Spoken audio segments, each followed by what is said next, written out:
چیزوں کی آپ کو وضاحت کرتے ہیں. سب سے پہلی چیز جو ہے کہ آج اگر آپ مریم اورنگزیب صاحبہ کی پریس کانفرنس دیکھیں تو جو ان کا غم اور غصہ تھا، جس طرح وہ چیخ رہی تھی، جس طرح وہ چلا رہی تھی، سب سے پہلے تو ہماری جو پاکستان کی عوام ہے وہ مبارکباد کی مستحق ہے کہ انہوں نے ان کے تمام ظلم اور جبر کو، ان کی تمام سازشوں کو اللہ کے فضل و کرم سے اپنی ووٹ کی طاقت سے ناکام بنایا.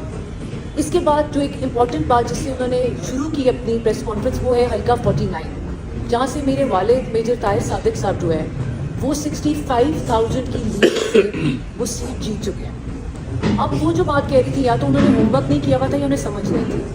جو کمشنر صاحب نے بات کی ہے وہ انہوں نے یہ کہا ہے کہ جو 70,000 کی لیڈ سے جو لوگ جیت رہے تھے ان کو ہم نے ہروایا ہے. تو میرے والد 65,000 کی لیڈ سے حلقہ NA 49 سے جیت چکے تھے. آپ نے جو اب یہ این کے کینڈیڈیٹ ہیں شیخ آفتاب صاحب، وہ 9,500 کی سے ان کو جتوایا گیا. تو اس 9,500 پلس 75,000 ان کا مطلب کہنے کا یہ تھا کہ 75,000 ووٹس کا فراڈ اور گھپلا ہوا. تو پہلی تو یہ کلیریفیکیشن تھی. دوسری انہوں نے جو بات کہی کہ الیکشن کمیشن جو ہے وہ 3 دن انتظار کرتا رہا کہ لوگ ہمارے پاس اپنی شکایات لے کر آئیں. تو میں ابھی آپ کے ساتھ شیئر کروں گی، میں ابھی آپ کے ساتھ شیئر کرتی ہوں. ہم 2 دفعہ الیکشن کمیشن میں گئے، الیکشن کمیشن کا آرڈر میرے پاس موجود ہے. جو پہلا ان کا آرڈر تھا وہ یہ تھا کہ RO کے پاس آپ جائیں اور 45 کے مطابق جو فارم 47 ہے وہ ہماری غیر موجودگی میں یا میرے الیکشن ایجنٹ کی غیر موجودگی میں وہ فارم جو ہے وہ ایشو ہے. ہم وہ لے کے RO کے آفس میں، الیکشن کمیشن کا آرڈر، جب ہم وہ لے کے RO آفس گئے تو RO صاحب وہاں پہ موجود نہیں تھے، وہ غائب تھے، وہ ہمیں کسی جگہ نہیں ملے. RO کے آفس میں تالے لگے ہوئے. ہم دوبارہ واپس گئے نیکسٹ ڈے الیکشن کمیشن دوبارہ، وہاں سے انہوں نے ہمیں دوبارہ یہ آرڈر دیا کہ اب آپ DRO کے پاس جائیں، اور DRO صاحب کو پابند کیا کہ آپ فارم 45 کے مطابق ان کو بٹھا کے فارم 47 شائع کریں. جب ہم دوبارہ DRO صاحب کے پاس گئے تو وہ بھی غائب تھے، دفتر میں تالے لگے ہوئے تھے. اب ہم تیسری دفعہ دوبارہ الیکشن کمیشن آ گئے ہیں. ساتھ ساتھ الیکشن کمیشن سے کے اوپر بھی ایک سوالیہ نشان ہے کہ اگر آپ کے ROs اور آپ کے DROs آپ کی بات، آپ کے آرڈر کو ماننے کے لیے کیا الیکشن ہے. اس کے بعد تیسری جو امپورٹنٹ بات ہے جو آج انہوں نے اپنی پریس کانفرنس میں کی، دس از دا موسٹ امپورٹنٹ تھنگ. آپ نے کہا کہ کمشنر صاحب سے کون مل رہا تھا، کون فون پہ باتیں کر رہا تھا، کیا وہ کھا رہے تھے، کیا وہ پی رہے تھے، کب وہ سوتے تھے، کب وہ اٹھتے تھے. یہ امپورٹنٹ نہیں ہے. امپورٹنٹ یہ ہے کہ جو اگر آپ کے بقول وہ الزام ہے تو امپورٹنٹ یہ ہے کہ ان کو آپ بلائیں. اس میں بہت سادہ سا فارمولا ہے، اس میں کچھ آپ کو کرنے کی ضرورت نہیں ہے. اگر آپ سمجھتے ہیں کہ ان کا الزام ہے، تمام کینڈیڈیٹس جتنے بھی پنڈی ڈویژن کے ہیں آپ ان کو کسی بھی جگہ بلا لیں، میڈیا کے تمام نمائندگان کو بلا لیں، ہم اپنے فارم 45 لے جائیں گے. آپ DROs کو پابند کریں، ROs کو پابند کریں پنڈی ڈویژن کے، وہ تمام لوگ وہاں پہ آ جائیں گے اور دودھ کا دودھ اور پانی کا پانی جو ہے وہ بالکل واضح ہو جائے گا کہ کون کہاں پہ اسٹینڈ کرتا ہے. اس میں ہمیں اس کو الجھانے کی ضرورت نہیں ہے، اس ایشو کو کہ کون ان سے مل رہا تھا، کیا وہ کھا رہے تھے، کیا وہ پی رہے تھے. اس کا سادہ سا اور سمپل سا سولوشن ہے کہ آپ آئین اور قانون کے مطابق اگر ساری چیزیں چاہتے ہیں اور اگر آپ کلیم کرتے ہیں کہ آپ جیتے ہوئے ہیں، ہمارے پاس ہمارے تمام فارم 45 موجود ہیں. آپ جو جگہ سلیکٹ کریں گے وہاں ہم آ جائیں گے اور تمام ROs اور DROs آ جائیں اور اس چیز کا جو ہے وہ کلیئرٹی کے ساتھ لوگوں کو سمجھ آ جائے.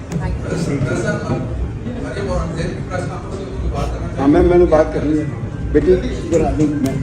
میجر ریٹائرڈ لطاسب صدیق NA 51 مری کوٹری ستیاں کوکا کلر 4 تحصیل پر مشتمل ہے حلقہ.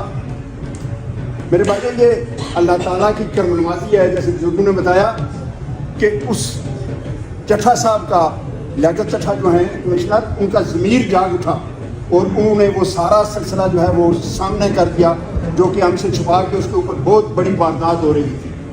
اور اس میں یہ سمجھتا ہوں کہ یہ عمران خان کی نیک نیتی ہے، اس کا مخلص پن ہے، اس کا اس ملک اور قوم کے ساتھ لگاؤ ہے، جس کی بنا پہ اس نے گولیاں کھائیں، اس کو جیل میں ڈالا، سارا سلسلہ کیا.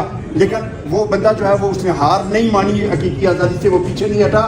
اور آج اللہ تعالیٰ کے فضل و کرم سے ایک کمشنر لیول کا بندہ اٹھ کے وہ گواہی دے رہا ہے کہ جو کچھ ہوا ہے وہ سارے کا سارا غلط ہوا ہے.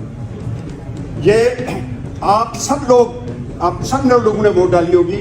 میں عمران خان کی طرف سے آپ سب لوگوں کا شکریہ ادا کرتا ہوں کہ جس جوش سے، جس جذبے سے